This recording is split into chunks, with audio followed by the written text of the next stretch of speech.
Every 3 years, we hear from the book of Esther. One time in 3 years, in the wisdom of the Revised Common Lectionary editors, and this was it. Did it make sense to you? Do you have the whole picture?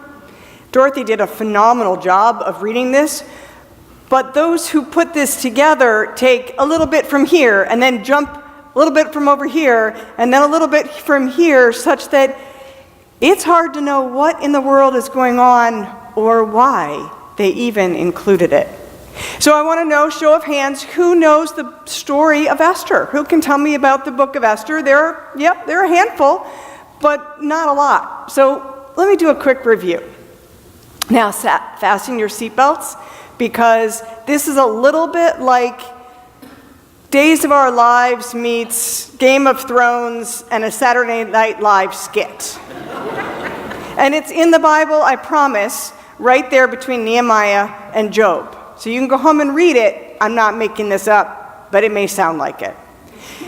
It starts with the king of Persia, and the king, Ahasuerus, is throwing a big party. And he's throwing his big party, and his queen, Queen Vashti, is throwing a women's party in the women's section. And all is happy. And then he decides he wants to show off his queen because she's so beautiful. So she is summoned to come before him and his guests in her crown, and she refuses. Well, the party stops. He goes to talk to his advisors what to do about this disobedience. And the advisors, one in particular, says, you know what? This is a problem. Because if word gets out that she disobeyed you, just think it will give all that permission to every woman in the whole kingdom to not obey her husband. And that would be a disaster. So we're going to send her away, and she'll never again be in your presence, so that no woman would get the idea that they couldn't obey, they would be free to obey their husband. That's the first chapter. Nice guy, huh? So a little bit later, he gets lonely, and he decides he kind of wants a queen again. And so he sends out word to all 127 provinces under his domain for all of the beautiful women to come and have a spa day, or 6 months or a year, depending on who they are, and get prettied up. And one at a time, they will have a night with him. And if he calls them by name the next day or later, then they'll be queen. And if not, see ya. And so enter Mordecai, who's Jewish. Now, at this point, it is during the exile. It's actually after the exile, so some of the Jews have gone home, but many are still living, spread out, sort of underneath the regular people. Then the Jewish folks are spread out in the kingdom. So Mordecai, who's a faithful, observant Jew, says to his cousin, whom he's raised as a child of his because her parents had died, he says, you should do this, so you should get looked at, and maybe he'll choose you. And lo and behold, she does get chosen. Now, she hasn't told anybody that she's Jewish. And so she's now elevated to be the queen, which means she's not following any of the Jewish traditions or laws. She's eating and drinking and fasting and doing all the things that the pagan community is doing, and that's no problem. And Mordecai is at the gate, and he's at the king's gate. So he's a part of the kind of lower level leadership, if you will. And there's a plot. There's an assassination attempt on the king. And he uncovers the plot and thwarts it. And it is recorded in the king's book that Mordecai saved the king from this assassination attempt. Enter Haman. Haman is basically the villain. And he comes in at some point in the story, and he decides that he wants everyone to bow down to him. But Mordecai, because he's a faithful Jew, refuses to bow down to Haman. And Haman is just a wee bit irritated. So he decides to go to the king and say, there's these Jewish people and they are an affront, and we should kill them all. We should send out an edict to all 127 provinces that everyone has the freedom to go on this certain day and kill the Jewish people and take their plunder. And if you do that, I'll contribute to your treasury a nice sum. And the king's like, sounds like a good plan. Do it. And so the word gets out, and all the Jewish people are panicked. And Mordecai is at the king's gate, but he won't enter in because he's in mourning, because this is such a disastrous turn of events. And Esther seems kind of oblivious. And then he gets word to Esther and says, you need to go before the king and stop this horrible thing from happening. And she's like, no, wait a minute. No, wait, you don't understand. You don't just go into the king. You have to be allowed in, invited into the king. And even then, the only way it's safe, that you won't actually get killed for it, is if he reaches out his golden scepter and you can touch it. And he said, look, this is going to happen. This deliverance of the people of God is going to happen one way or the other. But if it happens without you, this will not be a good situation for you. And you're right, you may die in doing this. But really, without your people, who are you? So she says, everybody fast for a few days and hope that I have courage. So she goes to the outer gate and she's standing in the doorway, and he looks up and he sees her and he says, oh, Queen Esther, whom he hasn't called in 30 days, so it's kind of a little bit of a risk. Queen Esther, what can I do for you? Reaches out the golden scepter and she touches it, and he says, I'll give you anything up to half the kingdom. Well, that was good news. So she says, actually, what I want to do is invite you and Haman to a feast. And so she feasts them, and he says, tell me, what can I do? And she's like, let's come back tomorrow. I'll do another feast, and then I'll tell you what I want. So that night, he can't sleep very well, and in the meantime, Haman is boasting to everyone about how fabulous he is and how he got to eat with the queen and the king, and isn't this all wonderful? But Mordecai is not bowing down to him still, and it galls him. And so he decides to build a tall, spiky pole in his yard that he can string Mordecai up that night. But while he's plotting that, he goes to tell the king something, and the king says to him, oh, sorry, I missed a step. I know it's a little confusing, but it's worth it. So the king couldn't sleep, and he asked somebody to read all of the things that have happened in his kingdom, and they get to the point where Mordecai thwarts the assassination attempt. And he says, that was a really great thing that Mordecai did. Have we thanked him? Did we send a thank you card? I don't remember. And they say, well, no, actually, we haven't. And at that moment, Haman is coming in, and he is approaching at the distance, and he calls Haman to him, and he says, what would you do if you really, really, really wanted to thank someone and you were a king? Haman's thinking, sweet, he wants to thank me. And so he says, well, I think what I would do is have someone take a robe that you've worn and put it on them, and then put them on a horse that has your seal that you've ridden on, and walk all the way through the town saying, this is a person that the king honors. And the king says, that's a great idea. Why don't you go do that for Mordecai, because he thwarted an assassination attempt on me. Did I tell you this was bizarre or what? So, fast forward, he has to do this for Mordecai, and he's a little livid, but as he's coming back in, it's time for the feast that next day, and so he's joining at the feast, and the king says, now come on, Esther, what do you want me to give you? And she says, my petition is that you save me and my people who are being subject to death in a few weeks. And he said, well, who's doing that? And she says, Haman. So Haman gets to be killed. And then it spreads out that he can't undo this edict that was done. So at least a new edict is sent out to 127 provinces in all their different languages that says, you all can fight back. The Jewish people can fight for their lives, and they in fact do and survive. And that is how we get the Feast of Purim, because sadness was turned into joy. Whew. Now, why is that in the Bible? And why is that here in the lectionary? Good questions. In order to answer, I want to pair it with the gospel. Because Jesus has been talking prior to this with the disciples who were, remember last week, wanting to know who was going to be greatest.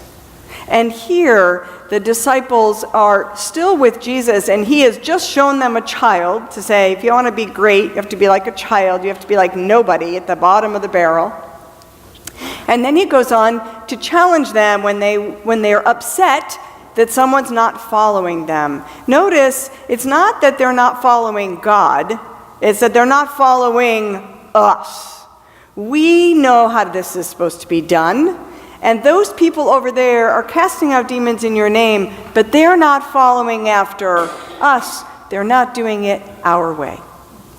And Jesus says, excuse me, it's not about doing it your way. It's about seeing where God is at work, even in people that you don't agree with, or even in places that you don't experience. When you pair up who Jesus is and the story of Esther, there are three key things that emerge. One is this centrality of hope. Hope is when all things look like they're going to fall apart, that somehow, some way, God is involved. Hope is death is always followed by life. Loss is always followed by resurrection. Hope is that no matter how bleak it is, there's something else happening that we aren't privy to. But hope is what we cling to, trusting that that is always at work, regardless of the circumstances. Secondly, hope isn't just for the individual. Western Christianity has gotten so far into the individual salvation, we've missed the point. Jesus, deeply Jewish, understood that salvation is always, always communal. The psalm doesn't say, my help is in the name of the Lord, the maker of heaven and earth. It's our help. Salvation is always ours. Mordecai says to Esther, maybe, just maybe, you were given the rise up to power.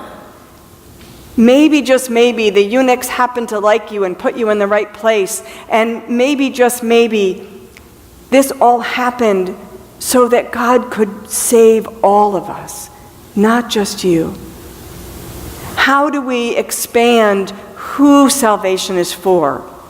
Jesus himself is challenged a couple of weeks ago in the story of Mark, where he thinks, it's really for now, it's just for the people of Israel, but it's bigger than that. It's like the blind man who was partially healed and then fully healed. How do we get challenged to expand who God's including, who love includes, even to be people that aren't doing it the way we do, don't see it the way we do, that we disagree with. That we is always bigger than what we can fathom. And thirdly, that there is a mystery about the way God works. The book of Esther is positioned right after some of the prophets like Nehemiah who say, you really have to take care of doing things this way and that way. That you have to follow all the rules because we don't want another exile to happen. But it's right before Job, where the guy followed all the rules and it still didn't work. Because God says, where were you at the beginning of it all? Where were you? We have to have humility when we think of what God is doing and what God's about. We don't know it all. We don't have the big picture. We have our picture, limited, small, a narrow perspective. But God's picture is so much bigger. It's here and there. And different people have different perspectives on it. How do we have humility? How do we work for what God is about as we best understand it, while also understanding that perhaps others also have an understanding that we don't? How do we come alongside those who have no power, those who have no voice, those who are marginalized and on the outside? If we want to know what God's up to, look to the edges. Look to the people who don't have voice, who don't have power, who don't have privilege. That is where God is at work to uplift, to support, to give voice.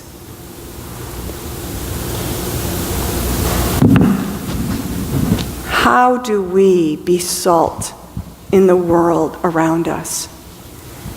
Or do we let the world around us, the news outlets we listen to, the backgrounds that we came from, inform how we read Scripture?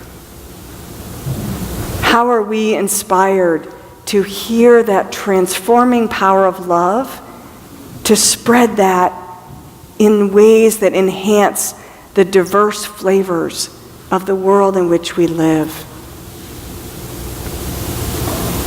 I want to ask some questions of you this morning, some things for you to ponder, both today and going forward.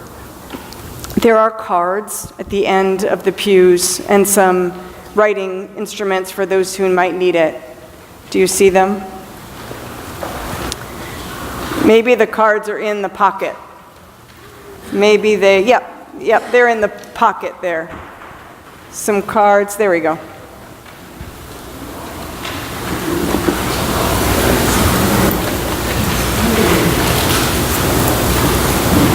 If you can't write all of your answer down, just write a word or two that helps you remember to be thinking about it. The first question is this: where in the world today do you have a sense of mourning that you hope someday could be turned into joy, either in your own life or in the larger world? And my preference would be for that larger world. Where do you get hurting because of the mourning or the suffering that's going on that you desire with all your heart to have turned into joy? Where, in other words, do you have a sense of needing hope?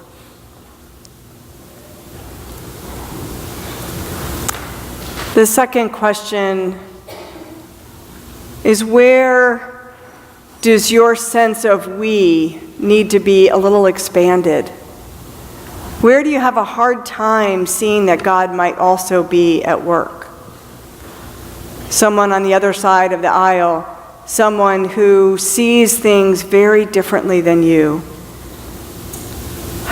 Who can you name, or what kinds of thinking can you name that you need to find a way to expand, to trust that actually God's at work in and with them, through them too? And thirdly, how do you help create space for those who are powerless, those who have no voice, those who are on the margins? What's a way in your life that you can participate in doing that care for those who are oppressed and in need, that the Song of Mary sings about, that Jesus' whole life is about? So ponder those, if you will. and allow them to stir up in you the way that you are salt living and leavening and seasoning the world in which we live, not powering over, but loving with humility and with grace.